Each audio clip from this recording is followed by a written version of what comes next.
Le sabre du samouraï, également appelé katana, dépasse largement le cadre d'un simple art martial.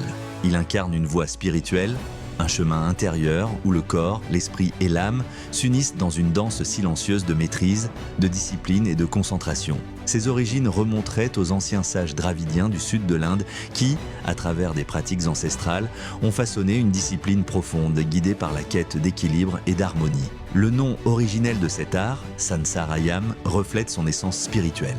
Élever l'âme à travers l'union du mouvement physique et de la vigilance mentale. Bien plus qu'une simple technique de combat, cet art était considéré comme sacré, un moyen d'éveil et de purification de la conscience. Le sabre, en tant que prolongement de l'esprit, permettait à celui qui le maniait d'affûter sa clarté mentale, d'élever son âme et de transcender les turbulences du monde extérieur. Yogi n'aiguise pas cette lame de samouraï pour exercer la violence envers autrui. Ce geste profondément symbolique reflète une démarche intérieure, une métaphore vivante de la maîtrise de soi et de la clarté d'esprit.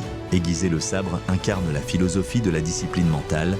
Chaque mouvement précis, chaque instant de concentration devient une invitation à affiner notre perception, purifier nos pensées, élever notre âme et dépasser les limites du temps, de la forme et de l'espace. De la même manière qu'une lame s'affûte par un entretien constant, l'esprit se renforce par la rigueur intérieure, la lucidité et l'harmonie entre le corps et le mental. Cette pratique vise un équilibre profond, où la véritable puissance ne s'exprime pas dans la confrontation, mais dans la paix pleinement maîtrisée. L'épée du samouraï incarne ainsi la discipline, la sérénité, la paix et la tranquillité. Une fois polie, elle reflète la lumière, tout comme un esprit purifié par la pratique intérieure rayonne d'une force intérieure incomparable.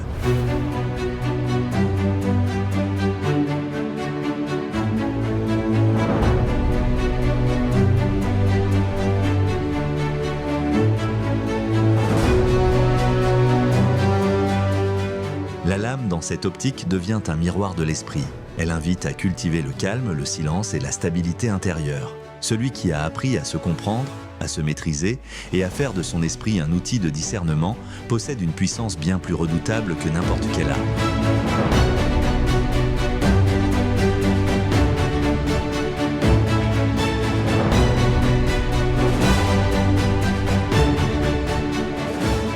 Yogi insiste sur l'importance de la maîtrise du cerveau qu'il compare au sabre du samouraï, un outil à double tranchant.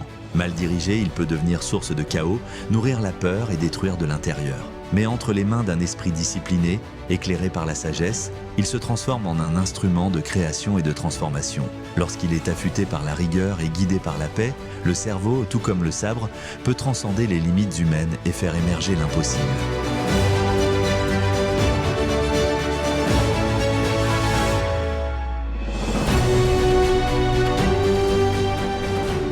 Yogi n'a jamais eu recours à la violence, ni physique, ni verbale.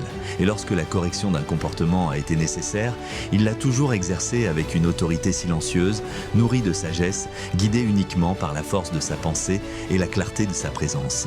S'il arrivait un jour qu'une personne tente de l'agresser, Yogi ne répliquerait pas par la force. Il tendrait l'épée du samouraï, non comme une menace, mais comme un rappel silencieux de sa maîtrise intérieure et se défendrait uniquement par la puissance de son esprit.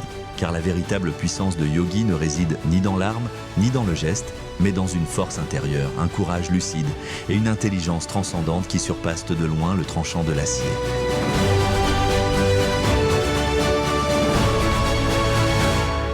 Ainsi, le sabre n'est pas une arme de guerre, mais un rappel silencieux que la plus grande victoire est celle que l'on remporte sur soi-même. Dans un monde agité, celui qui cultive le calme, la lucidité et la maîtrise intérieure devient un véritable guerrier de lumière. Car la sagesse ne crie pas, elle rayonne, et la paix véritable ne s'impose pas, elle se dégage naturellement de celui qui l'incarne.